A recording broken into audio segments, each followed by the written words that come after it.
friends. You are watching the Ruslan Belov channel, and this is the daily combat situation report from the Ukrainian front. General overview. Now let us turn to events on the front lines. Looking at the overall picture, one conclusion stands out above all others. Both sides are actively preparing for the spring-summer campaign. Everything we are witnessing on the battlefields right now is a prelude, a preparation for the decisive confrontation that should unfold, roughly speaking, in April, and most likely in the second half of April through May and into June. A great deal, perhaps the entire trajectory of this war, will depend on the outcome of that clash. The Ukrainian Armed Forces, UAF, understanding that the Russian army is preparing offensive operations, are trying to preempt events through their current actions, seeking to create conditions under which Russia's army begins those operations less than fully prepared, striking not as a clenched fist, but with fingers spread wide. This logic shapes the entirety of their current tactics and strategy. Russian army units are responding with serious strikes of their own. Nevertheless, as I said, the main events are still ahead of us. In the meantime, in certain areas, the fighting is extremely intense, and there are concrete advances by the Russian army. The UAF are attempting counterattacks at several positions, and that, in essence, is what today's report is all about. Group Dnipro. We begin, as always, with the Dnipro grouping, where a conditional operational pause is currently in effect. Russian army units are trying to push the UAF out of Magdalenovka and Zapasno, and are attempting to enter and consolidate in Veselyanka.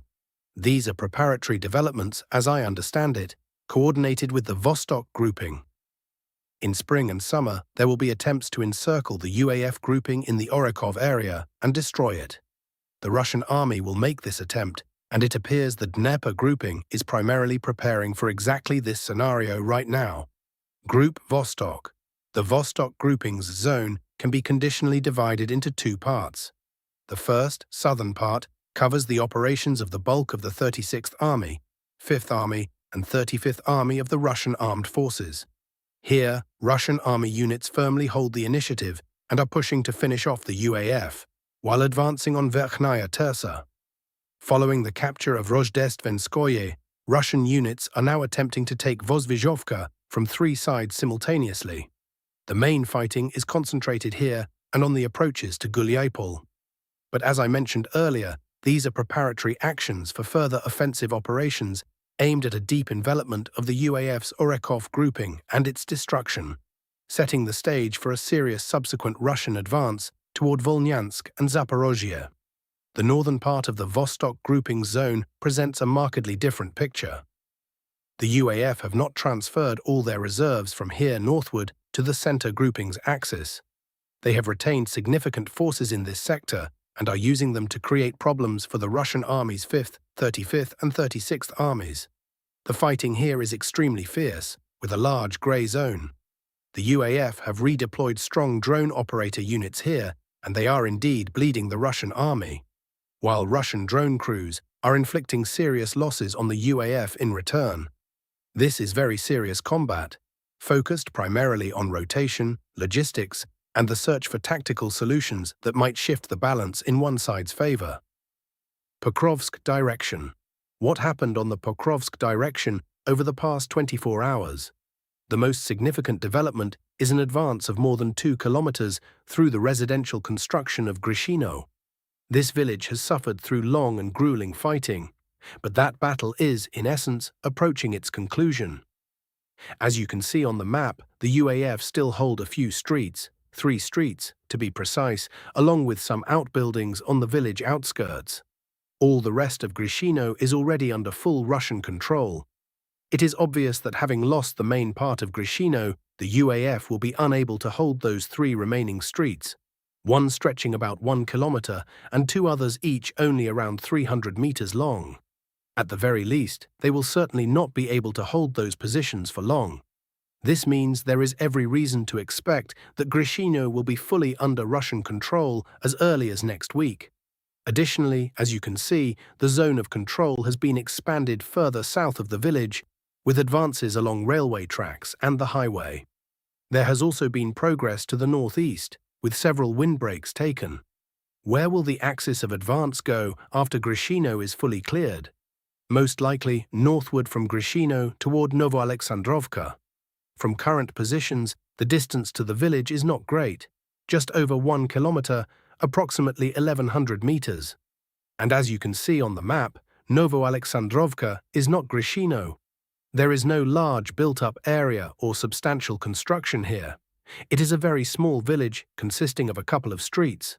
The UAF will simply not be able to construct a serious defense there. Yes, one could argue that the Grishinka River provides some protection on the approaches to the village.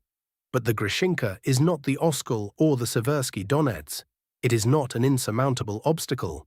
Therefore, I expect that by the end of March, the Russian army will finish clearing Grishino and bring Novoalexandrovka under control. And beyond that, the path leads to the village of Dobropolye, which in turn will open the way toward the city of Dobropolye itself. That, however, is a somewhat more distant prospect, likely April or May. I am genuinely glad that these extremely brutal battles for Grishino are coming to an end. I personally knew some of the soldiers who died here. Other developments on the Pokrovsk axis. What else occurred over the past 24 hours? From Rodinskoye, units are slowly pushing the line of contact westward, advancing 1.5 kilometers along a windbreak line. What is truly needed here is to close the entire pocket, because once that happens, both Pokrovsk and Rodinskoye will be significantly relieved. Even now, the UAF are barely penetrating even the northern part of Pokrovsk. The city is more or less protected, but if this pocket is closed, the defense will become even stronger and more reliable. The distance remaining along this windbreak is, in fact, not so great, 2 kilometers and 700 meters. And given that the advance is progressing from both east and west, simultaneously moving toward each other, the pocket should be closing in the near term. In Belitskoye, extremely heavy, I would even say the heaviest, urban fighting continues. Over the past 24 hours, progress was made along Molodezhnaya Street, and Razin Lane was brought under control. The advance through the city's residential construction amounted to 300 meters. Here lies a paradox worth noting. Towns like Rodinskoye and Belitskoye are relatively small, yet the fighting there proves even harder than in larger settlements such as Pokrovsk, Mirnograd, or Konstantinovka. This is because, given the UAF's current infantry problems, they are actually harder pressed to defend and hold large populated areas. They simply cannot saturate them with enough infantry. But in small villages and towns, they can concentrate their forces more effectively. That is precisely why the advance in Konstantinovka is currently proceeding faster than in Belitskoye. Further east, Russian army units are continuing, as before, to push the UAF and advance toward Torskoye and Ucharov Yar. Group Yug, southern grouping. Moving to the Yug grouping. The infiltration of Konstantinovka by Russian army units, which the UAF themselves refer to as infiltration, continues daily. With each passing day, the general battle for the city draws nearer and more visibly. The UAF understand this too. Tension is palpable in their information channels. There is even dark humor circulating about the fact that after President Zelensky recently visited Druzhkovka, it was said he performed his ritual there, essentially blessing the Russian army's advance on Druzhkovka, and that Konstantinovka would logically follow.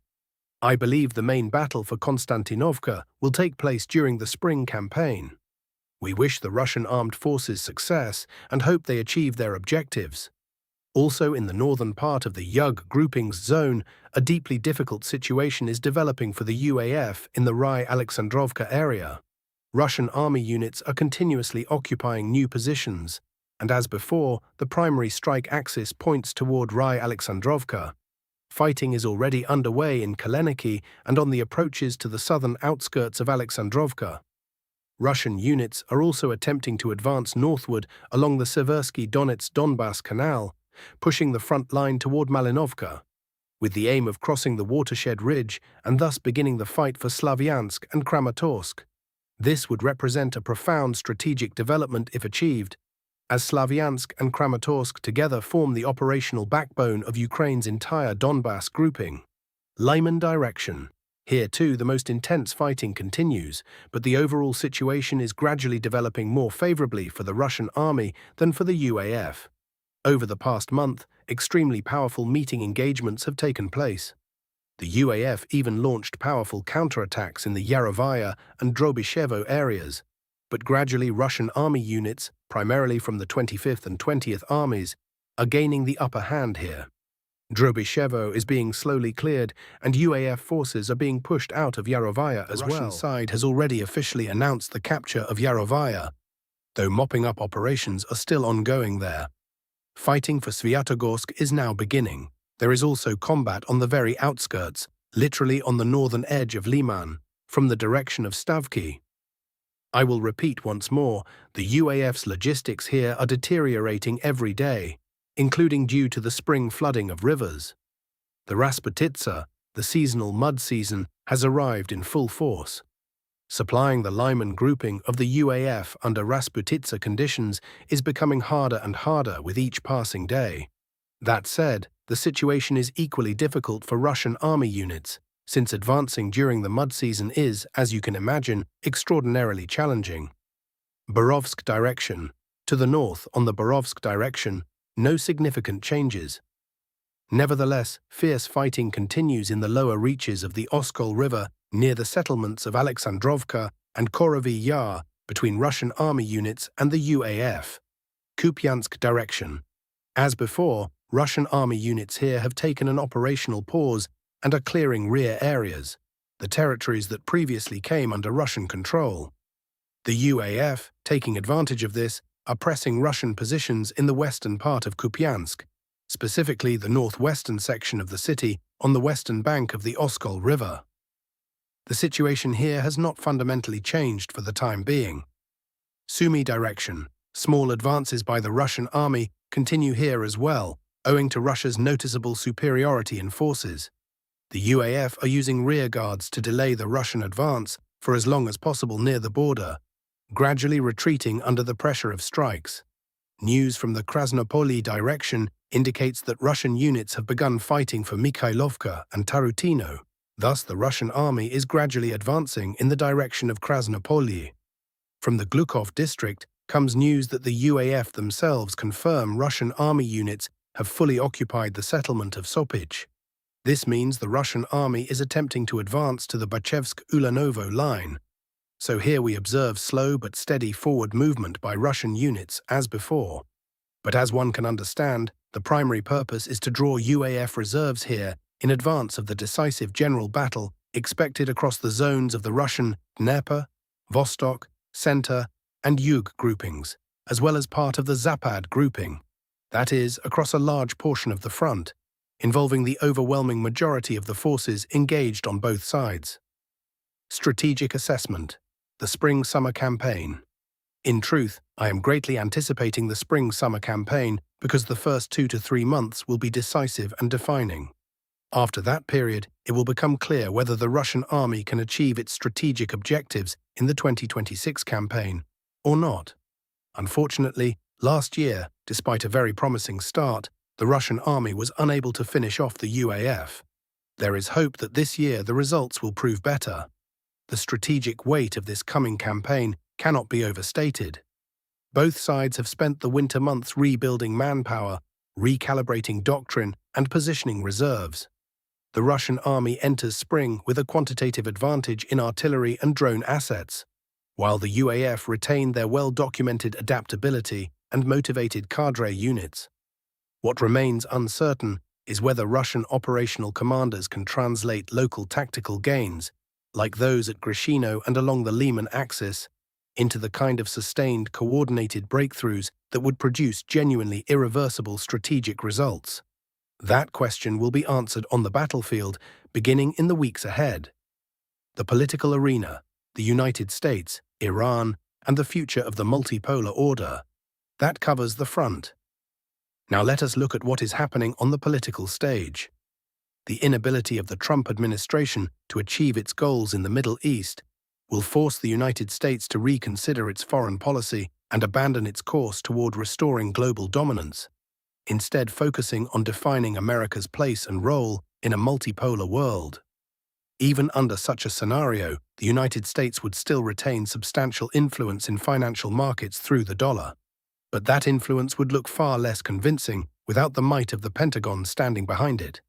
The key task is to prove to the Washington establishment that its fists are no longer as powerful as they once were. This is precisely why supporting Iran in this war fully serves Russia's interests, and not only Russia's, in the sphere of security.